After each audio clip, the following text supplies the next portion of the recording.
Hello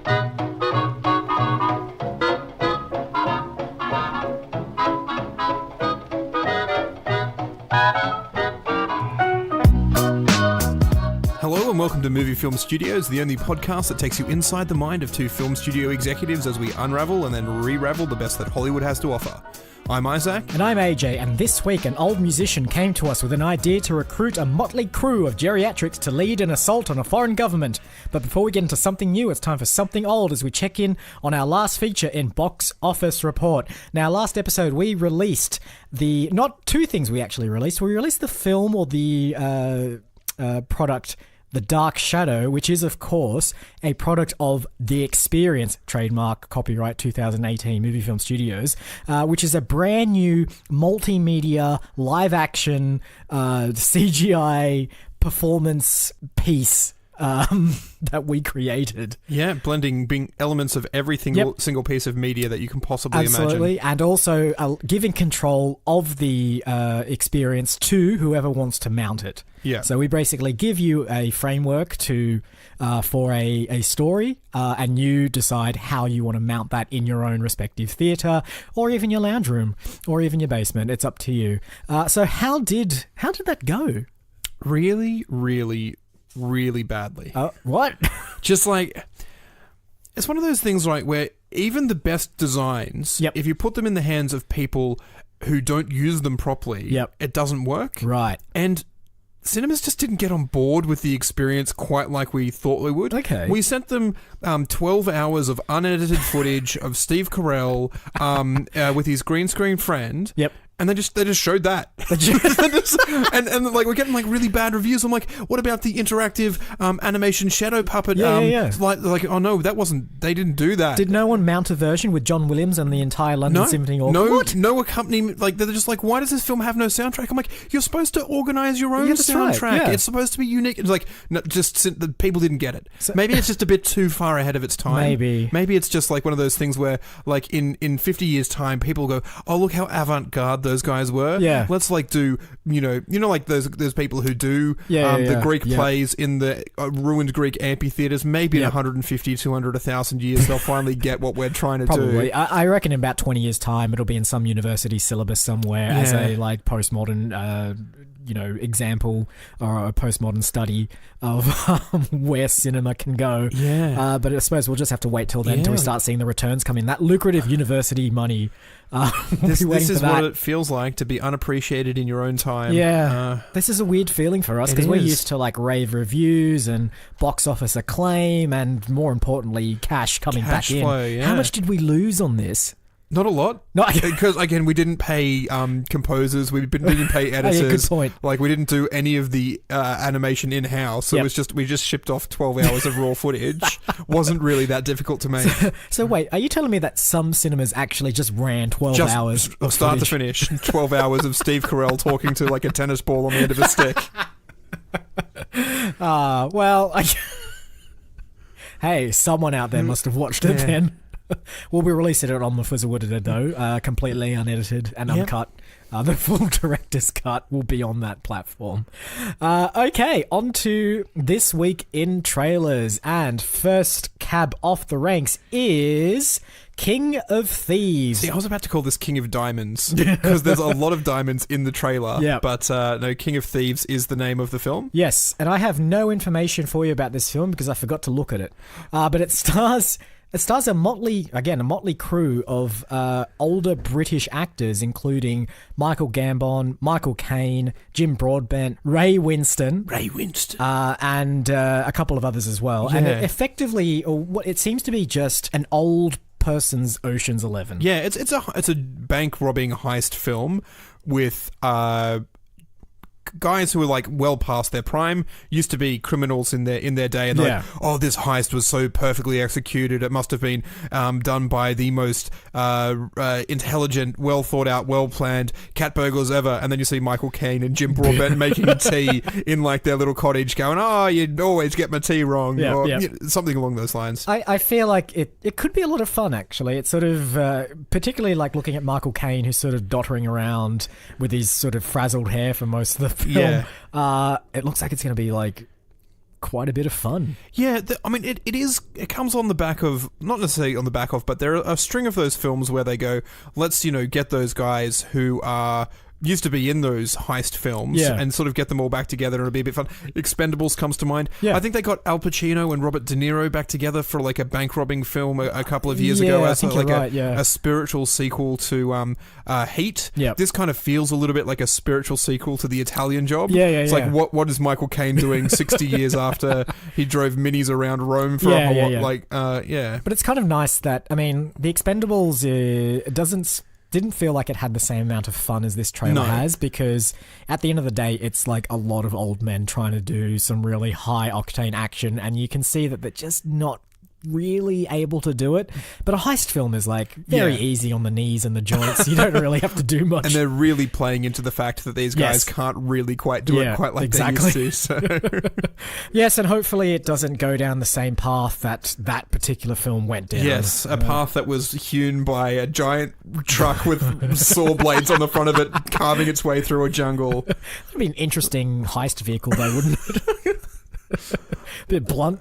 All right, on to trailer number 2, and this one is Mile 22, starring Mark Wahlberg, John Malkovich. Oh yeah, John Malkovich is in that one. He is in that one, yeah, just completely phoning it in. There's a girl from The Walking Dead whose name I don't know, but she was like the farmer's daughter in The Walking Dead. Yep. And who I can only assume is a Southeast Asian action film star. Yeah. Someone moderately famous in that neck of the woods. This does seem like a crossover Hollywood, China sort of like a film special. They did Great Wall not too long ago with Matt Damon and a whole bunch of Chinese film stars. Yep. This one definitely has, as the production crews come up, is like a Hollywood studio, and I imagine like a Hong Kong film studio. Yep. And they seem to try and blend the action sequences between those high octane big chase scenes with motorcycles and cars as they shoot guns at one another, and then also have those sort of more intimate, I'm going to beat up a whole bunch of dudes in a small room with my martial arts skills. Yeah.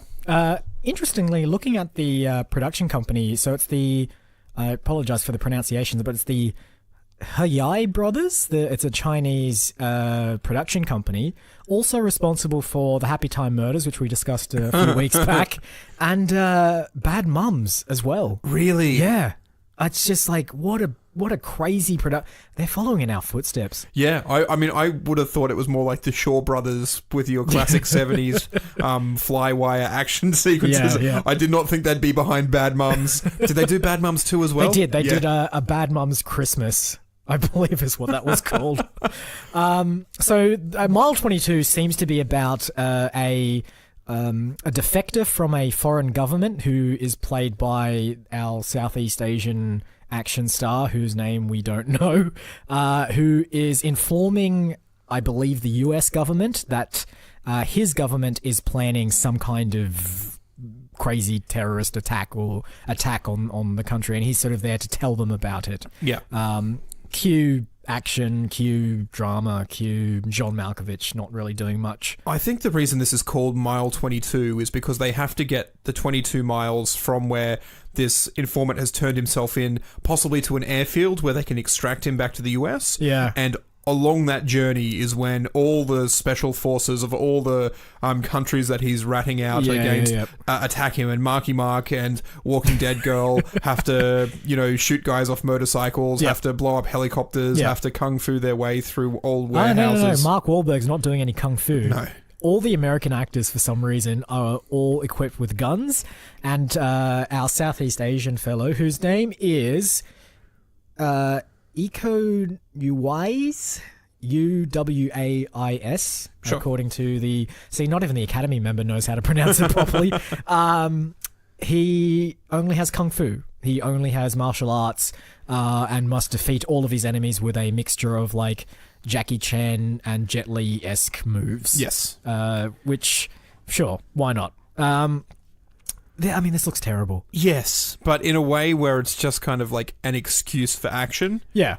Yeah, exactly. You can't fault it for that. You can fault Mark Wahlberg's performance Like, here. you can He does not absolutely want to be in fault that film. I kind of feel as though maybe Mark Wahlberg's character gets killed off like three quarters of the way through the film, and he's probably never died in a film before. Yeah. And he's just like, he was so upset that he'd already agreed to do this that he's just like, I'm not even going to bother acting. Oh yeah, I'm sure Mark Wahlberg is famous for not reading scripts. I'm just making this up, but I'm sure he is, given the fact he was in that two rubbish Transformers films, and so was John Malkovich. Actually, this is an episode of reunions. Yeah. Another reunion. Like they're both just sort of waiting around for the cars to transform into robots and deal with the bad guys. It's like, what's going on? It's like, oh, this isn't a Transformers one. Oh, sorry. Yeah. Exactly. We have to do the killing and the shooting in this one.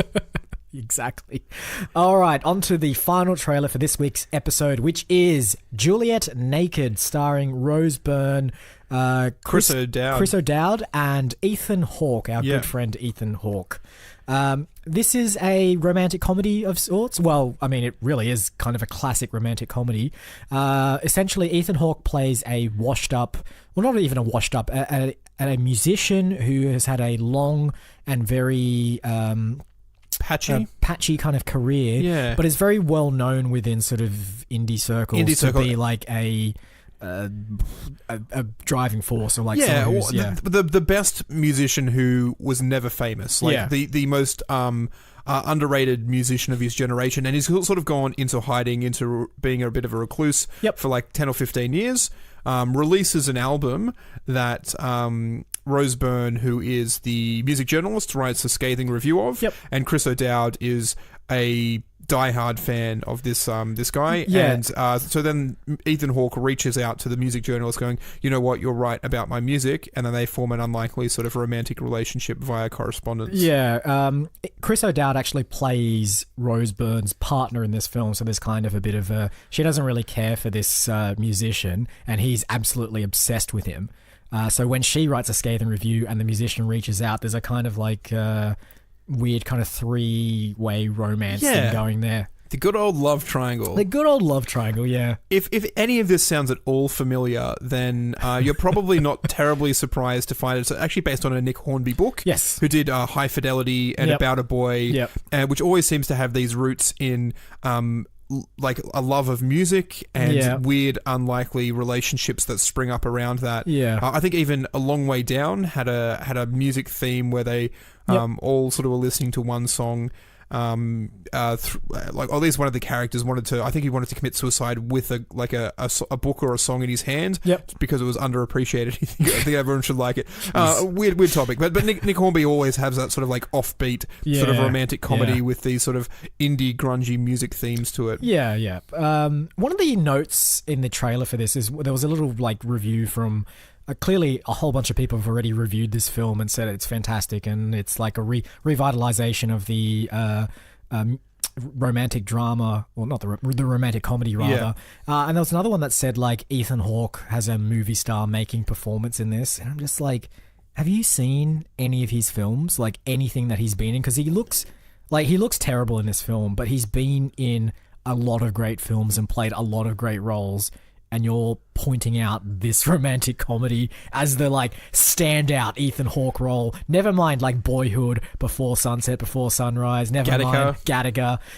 Never mind, he was in Dead Poets Society as well as one of the kids. No, I think they may be referring back to the last film he did, which was like a sci-fi action where he has a bomb implanted in his skin, and I can't even. We talked about the that. Purge after that. Oh, we did the Purge. No, I could have sworn like this was a trailer we watched like probably about 4 or 5 months ago. There was also the one that he played. He was like a priest, and it was in a weird town, and some other weird things were happening. We do talk about Ethan Hawke's films a lot. We do, and we never cast him. No. Never, Ethan. Because you haven't been proven to be a movie star yet. Well, he has now. Now we can. Yeah. Now he's a bankable star. He's out there in the eyes of the... See, all the films that he's been in are all like really kind of like isolated and not really for like the big crowds. They're all like little tiny films that are just sort of very special interest. Gattaca, no one knows what that is. No one knows what that's about. As soon as they start reading about DNA, they lose interest. Before Sunrise and Before Sunset, only 3 people saw those films. Boyhood was way too long for people to see. And The Purge, I don't remember what happened in that. There was also, I feel like he was also in one of those James Wan, Yeah. not The Conjuring and not the Annabelle, but that's right. Insidious. Insidious He's or in something? Insidious, Yeah. So he does. But that's not something that everyone would see. It's a horror film. Exactly, but I think that the issue is that he's in so many of those different genre films that the Venn diagram overlap is such that he's covered everything except the mainstream. Yep. He's in every single little tributary that leads into the mainstream, but he refuses to set foot in those waters. Yep. Who's that actor in Dallas Buyers Club that sort of started off his career doing a whole bunch of romantic comedies? Matthew McConaughey. Yeah. So Matthew McConaughey did the whole like romantic comedies first, crappy like take my shirt off kind of films first, then serious hardcore dramas and serious actor films next. Ethan Hawke's doing it the other way around. Put his serious films out of the way. Now that he's kind of old and a little bit decrepit looking, now he's doing the romantic comedies. All I ask, Ethan, is that you keep your shirt on. No promises in this one. All right, those are the 3 trailers for this week's episode. But of course, before we can do anything with those, we're going to have to take a little walk over to the green room. Let's go.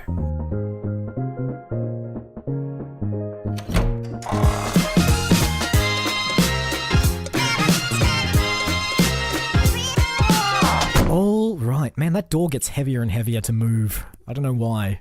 It's the size. It's creaky, rusted hinges. Huge metal door that is, completely rusted through. All right. Let's have a recap of the 3 films. So we have... First up is a old people doing a thing that young people should be doing. You think that young people should be robbing things? I think stealing is a young man's game, and these old codgers have no business in there. Yeah, okay. Comedy ensues. Yeah, fish out of water kind of. We have a 2 cinematic styles of different countries crossover in an action. Balls to the wall. Get from point A to point B if you can survive kind of thing. Yep. And then finally, we have a romantic comedy with music undertones, probably set in England because it's written by a famous English romantic comedy author. All right. Now, I believe that you chose last episode. Yeah, so it is my turn. Interesting selection this time. Mile 22 definitely looks like classic movie film studios. So I'm going to go with it. All right, okay. Yeah, why not? Now, that isn't to say I'm feeling a little bit more loose with the rules this time around. I do feel like we may be able to pick some bits and pieces from the other 2 films as well, but we'll see how we go, I guess. But yeah, Mile 22, I like the idea of like cross-cultural action fest. Interesting. I like it. It does feel very movie film studios. Yeah. But like, who are we going to partner with then? What rival studio who's been churning out sort of big films in a foreign language really like do we see ourselves working with and adopting their styles for our own? Yeah, this is a good point. How many foreign film studios do you know? Not enough. Okay. Let's see. I mean, the Germans make some films. Like, I don't know, what's the hallmark of a German film? Very stark color palettes. You know what's really quite popular is like that Norwegian Scandinavian murder mystery. It's like, you are murdered and it is so dark and grim and cold here. Like, we could partner with like the girl with the dragon tattoo. Girl with the dragon tattoo. Yeah.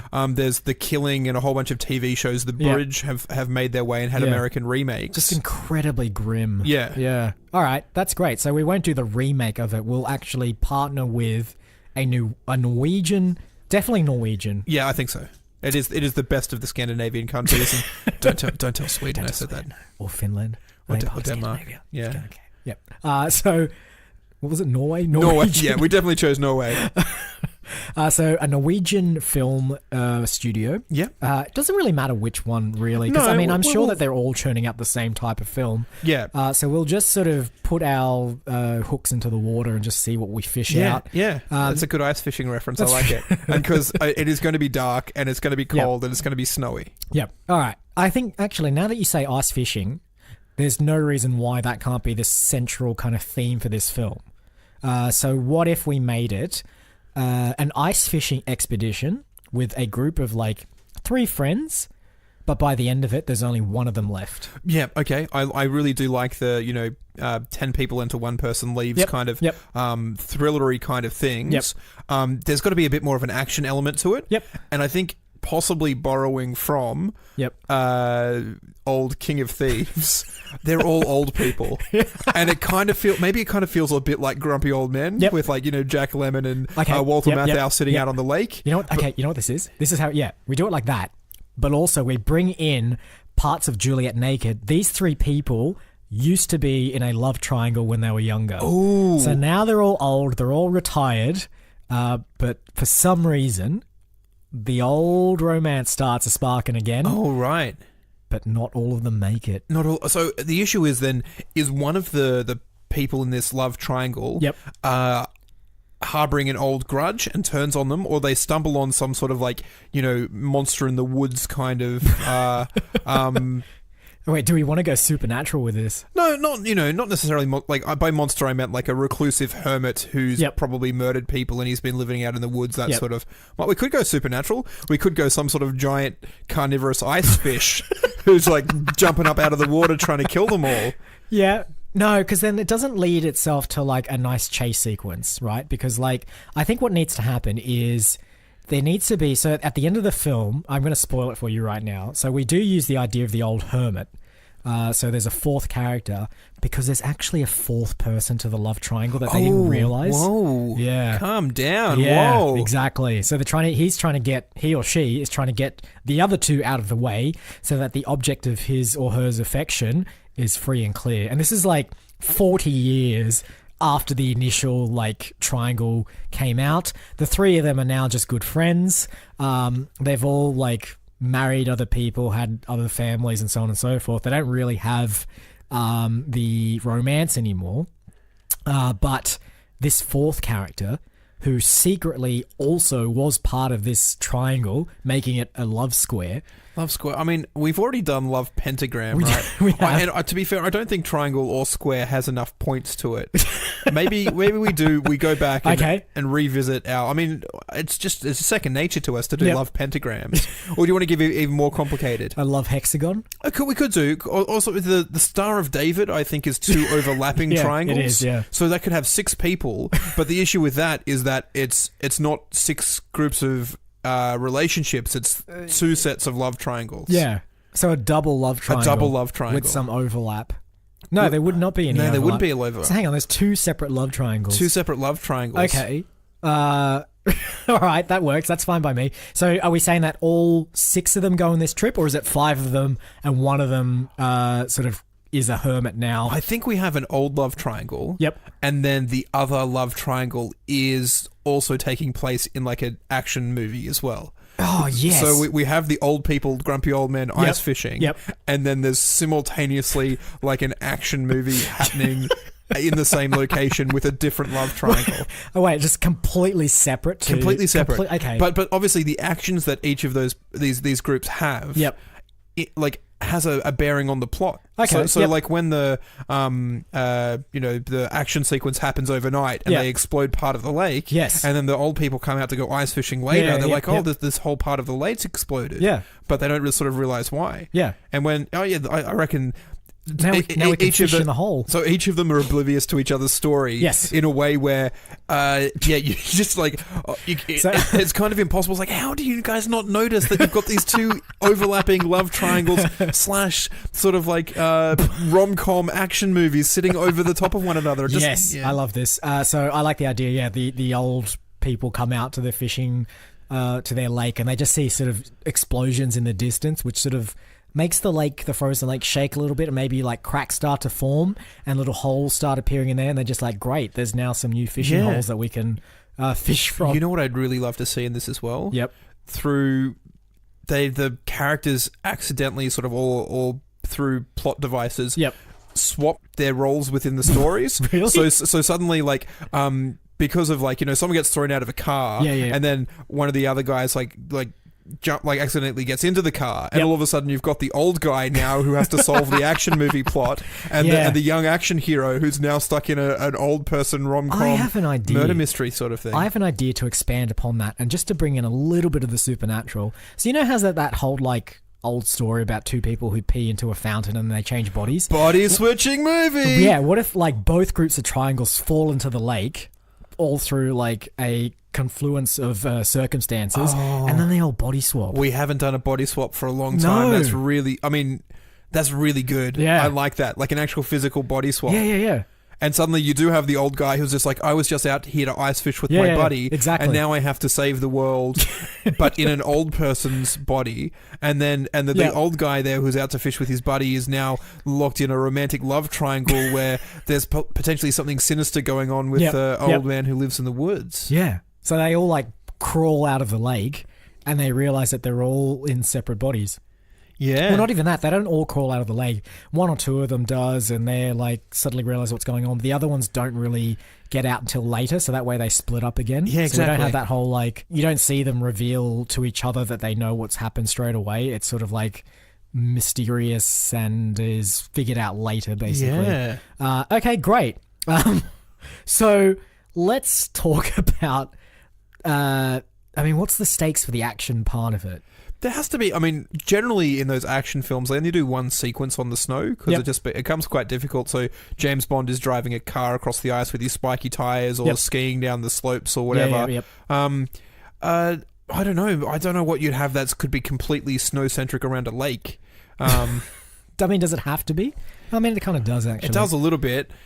Do we go back to that Scandinavian Norwegian style, like dark and grim murder? Yeah, where the body of a figure skating. I was actually going to go a figure skater who's also an informant against the government. Yes, like turns up frozen in the ice. Yep. And they're just like, did he come out here to figure skate, or did they kill him because he's a secret government spy? Exactly. And all of a sudden, like. Maybe we do it instead of being so remote. It's sort of set in like a ski town village. Yep. And there's sort of like this spy thrillery plot. Who's the bad guy? Who's the good guy? Yep. Someone here is a mole. Yep. And the fact that suddenly the action hero is in an old man's body kind of like really leans into the hey, now I can infiltrate places where I couldn't before. Yeah.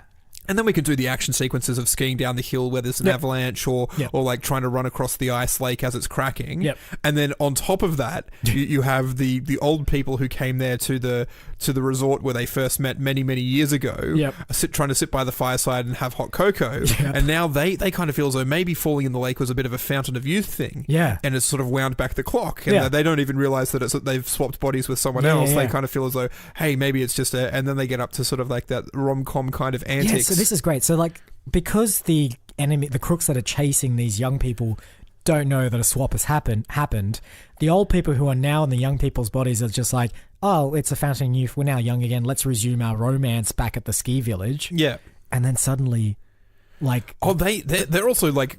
That's a good point, because they're like, we're just young and free, and the mole is like, you're a spy, I know, because I have a dossier on you, and they don't even believe that, hey, actually, no, well, he's saying that he's not the spy, maybe he's just being really good at, like, pretending that he's someone else, but it's a bit of the spy who knew too little kind of scenario there as well. I also like the idea that, like, the crooks personally know these young people as well, so they know what these young people are capable of, but obviously because there's now old people in them, they don't really know how to do the things that they are famous for. So let's say like one of the characters are like really famous for martial arts, one is famous for like sharpshooting, always hits the mark, one is famous for, I don't know, quippy dialogue. Well, the quippy dialogue you kind of feel like is something that is mental, like you would keep it with you, whereas I get like the sharpshooter who's just like normally shooter goes bang bang bang and 3 people goes down, and when in a different body goes bang bang bang and the bullets just go nowhere. It's like, it's all muscle memory. The quippy thing wouldn't work either. Why is that? Because it's the old person's mind in the young person's body. So that old person doesn't have the same capability for quippiness. Oh, I see. I was going the other way around, where the young person thought that they were going to be like an expert marksman, and now that they're in the old person's body, it's... no, that's the thing. It works both ways. You know what I think the twist of this film is as well? Yep. Is I think that one of the old people was the mole. Wow. And now that they're in the young person's body, they're having to pass themselves off as being the action hero. Yep. And so now that they're a mole inside their own action hero organization, even though the people people who are the action heroes are now in the mole's body. Which is just like also like you have all this sort of confusion of people sort of come up to the mole and saying, "Oh, how's the mission going?" They're like, "What's going on?" And then someone coming up to the young person going, "Well, how's the mission going?" I was like, "I have no idea. You're speaking to some old person." All right. Well, I'm confused. I think so. I think that's the whole point of it. So this is how we get them back together as well, because like there has to be. I mean, well, this is the thing. Now we need to decide which sort of direction we go into for the end of the film. Do we go for hardline Scandinavian drama where many people die and the ending is kind of not really happy? It's just kind of like, that was grim. Or do we skew for the romantic comedy angle and, you know, there's like a merry mix-up and a kind of like weird brawl at the end where they all find themselves tumbling into the lake again and then swapping bodies, but like not quite into the right ones either. The first one, definitely. The first. Okay. There's the one thing that annoys me at the end of the body switching movies, like, oh, we've learned our lesson, and now we get to go back to being not Tom Hanks anymore, or not Jamie Lee Curtis, and when they're back into their real bodies, they learn that, oh yeah, I now appreciate life in a way that I didn't before. Yep. You would appreciate life so much more if you're just like, oh, now I'm stuck like this forever. Okay, so they're just stuck like that. Exactly, I think so. Why would the people who are now in the young bodies want to go back into their old bodies, which is so much closer to death? That is a good point. But now we have to figure out who dies. Or is it even like, do they die? Does something even worse happen? All the old people? To either of them. There's 6 characters. There are 6 characters. 6 main characters.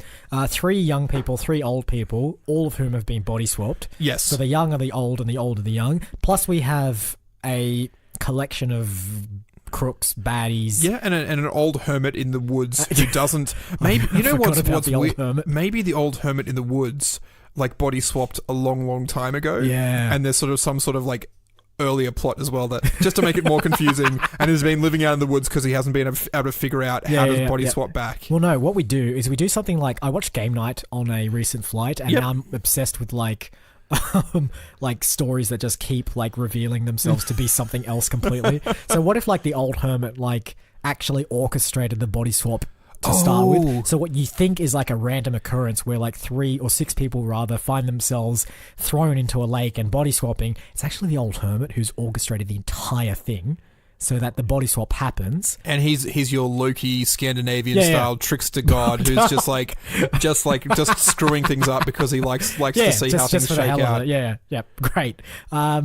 All right, so, and how does it end? Does he just end with like Loki going, all right, I've had my fun, I'm just going to kill all of you? No, I think the like some of the old people die in the action sequence because like just logistically, what are old people really going to do in that situation? They can't keep up with it. They can't move fast enough. And where the original action heroes would probably escape, they just get shot because they just can't run quite as quick. And then maybe we have one of the young people die, and they go, well, we can't like only 2 of the remaining people are in the wrong bodies, and one of them doesn't want to swap because they're Well, see, if one of them dies as well, that means the triangle's resolved because there's only 2 of them left. That's true. So that can be a happy ending there. But what I mean that's in the old person love triangle. Yes, where one of them dies, and now you have 2 people who love each other in young bodies and just want to like, oh, we've wasted so much of our lives, but we've got so much of it back. And then you have an old person who's like, well, that's my body. Or like, I'm a young person's mind in an old body. Maybe they go, well, bang. Like, okay. That's it. So the film will end with the 2 old people in the young people's bodies looking at the sunset over the lake. It's the only time color comes into the film, when that sun is rising, and then suddenly you hear like bang bang, 2 gunshots ring out across the lake, and then coming up like from behind a snowbank, one of the young old people holding a smoking gun. Old body, young person has killed maybe 2 of the younger people and left one of the younger bodies alive because that's their younger body. And they want to body swap back into it. Yep. So then they so it kills one of them and drags the other one back into the lake to try and do the swap again. Except then Loki pops up and just says, well, now I'm swapping you with fish. You know what happens? They dive into the lake. Yep. He drowns swaps into his young body, and then holds the old person down until they drown and kills, and then goes to swim up and going, yes. the hole's frozen over. Oh. They can't get out. Yeah. They're banging on the frozen ice. Yeah. Loki comes over, steps, looks down at the hole, Yep. and then just watches as they drown and sink to the bottom. That's fantastic. End of film. No, you know who? No, they don't need to sink all the way down. I think it's just at the last moment, the old young person reaches back up and pulls them down. Yeah. And they both die together. Yeah. And Loki's just like, that was fun. Exactly. And then the sun continues rising. So we need to cast 3 young people and 3 old people Yep. for this film. We need a Loki as well. I just think we get Tom Hiddleston. Tom Hiddleston, Like, yeah. he is not playing Marvel Loki, Yeah. but he is sort of still playing Loki. Playing Loki. We'll put him in prosthetics and stuff. Yeah. We should probably hire some Scandinavian, Denmarky film actors as well. Mads Mikkelsen. Oh, that's a really good one. Yep. He's very, very good. Yep. I was going to say Noomi Rapace, but I don't think... Is she? Yeah, she is. I think she's too in between the young and the old. But she could... Oh, yeah, you're right. Maybe she's one of the crooks. Yeah, she can play one of the crooks. Who's the one that I'm thinking of? Who's yeah, good. She's a young blonde girl who was in Couples Retreat. Cool. Couples Retreat. Let me call the Academy and I will tell you. Is it Faison Love? No. Is it Callie Hawke? No. Is it Tasha Smith? No. Is it Jon Favreau? It could very well be. Malin Ackerman? Malin Ackerman is who I'm trying to think of. There you go. We could have Malin Ackerman, I've heard, speak some sort of Scandinavian language Yep, in a show she's or movie that she's been in. Yep, she's from Sweden. There was another... So we've got one old Mads Mikkelsen, one young Yep. Malin Ackerman. Yep. I mean, we're gonna have to go to our bank of... Well, okay, look, this is a film for international audiences. So like Mile 22, yeah. we've got to cast like some well-known actors as well. Alexander Skarsgård? Yep, absolutely. He's the one that plays... That's the old... No. The eldest brother. It's the eldest brother. Do we then put Stellan Skarsgård in it too. And then they body swap between one another. And that's just like perfect. weird. Yep. So we need an older female Scandinavian actress and a younger male... He doesn't have to... Maybe we just go with... What's a bankable American... Maybe for one of the older ones. What's that one from Aliens, Ghostbusters? Sigourney Weaver. Sigourney Weaver. Yeah. All right, great. That's one of our... Mads Mikkelsen, Stellan Skarsgård, and Sigourney Weaver. Yep. I think we do need that sort of big, bankable American action star, and he's like the CIA operative who's come across. Yep. So, hang on, we already have Alexander Skarsgård. We have Malin Ackerman. And we need some American... Some American like flyboy. Or maybe even like, what they do where they just cast Australians with American accents for all those action sequences. One of the Hemsworths. Can we bring in Thor? That's actually not a bad idea. We already cast Tom Hiddleston. And we have Chris Hemsworth in there as well. And this time Chris Hemsworth's like not Thor at all. No, he's not. But Tom Hiddleston is Loki. And it's a bit weird. I really like that. I think that's a great casting. Instead of whatever accent Chris Hemsworth is doing for Thor, we get him to do an American accent. Yeah. Like a proper American accent. We may have to dub his voice, I think. Well, I mean, when we do the Scandinavian release, we're going to have to get like the other guys. Every take we do has to be once in Norwegian and once in English. Okay, yep. And then in each of them, the English ones, we just dub over the... I mean, I suppose Norwegians can probably all speak English, but no one who can speak English can speak Norwegian. Exactly. So Chris Hemsworth and Sigourney Weaver are the only ones in there where when we do this, the Norwegian version, they actually have to get Norwegian voice actors. Can I just say, we did a really good job of casting Scandinavian actors. I didn't think we'd know that many. I mean, really, we probably could have just done it all through the Skarsgård panel. There's enough of them going around. Yeah, that's true. But I'm still glad that we got that far. Okay, that's a fantastic cast. That is a superstar stellar cast. Of course, now we need the final nail in this coffin, which is the name of the film. I mean, there's... Do we just call it like something lake and it's just the name of the lake? Can we? Okay, I like that. Now, I also was thinking of Freaky Friday, and I like the idea of alliteration. So like Loki Lake, but like not quite that. Like it's something... Loch Lake.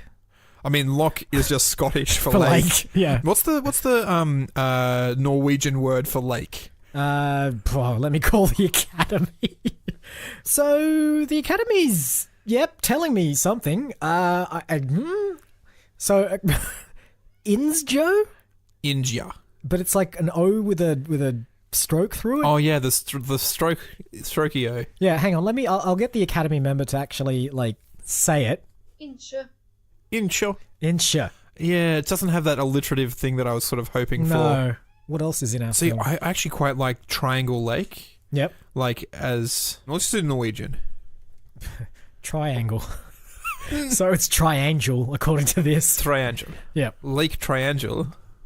It's not too bad. actually. Hang on, let me just see what the Academy member says. Triangel. Triangle. Triangle Lake. Lake Triangle. Yep. But Lake Triangle. Yeah. Whatever the pronunciation is, Yep. the Norwegian pronunciation of triangle. It's spelled triangle. So it's like the same as triangle, but like GEL instead of GLE. Yeah. So, I mean, that kind of works actually. The angel thing might work. Triangle. Quite Interesting. work there too, because there's going to be a lot of deaths. Yeah, true. So Triangle Lake. Are we going with Triangle Lake or Lake Triangle? Lake Triangle. Lake Triangle. Lake Triangle. I like that. Brilliant. Our first Scandinavian I mean, we've got to start collaboration. making those diplomatic relationships with foreign film studios. Exactly. I mean, has the this is the only problem I see is that has the boat passed on Scandinavian films yet? I don't. Was it due for a comeback? Definitely due for a comeback. Sweet. They're doing new versions of the girl who kicked the girl with the triangle and the girl with the triangle. That's what we just should have called it. The girl with the triangle. The girl with the triangle lake. So Lake Triangle. Lake Triangle. See it on Mufuzawudada in a few days' time. I think that's a wrap. I think it is. All right. Any housekeeping? Yes, housekeeping as per usual. We are online at moviefilmstudios.net where you can find all of our previous episodes, our bios, and of course, Mufuzawudada, Movie Film Studios Workshop Digital Distribution. You had wait. There's something's wrong there.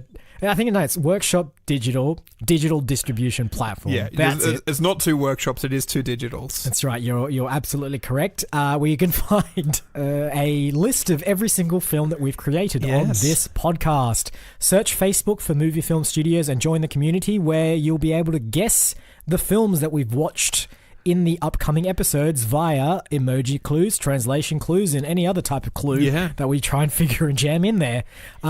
We're on Twitter because why not? And of course, we're on iTunes, we're on Podbean, and for the first time ever, we're on Spotify.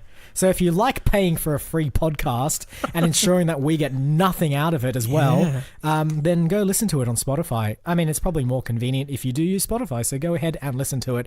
And rest assured, we do not get a cent out of it if you do. So it's purely for your convenience.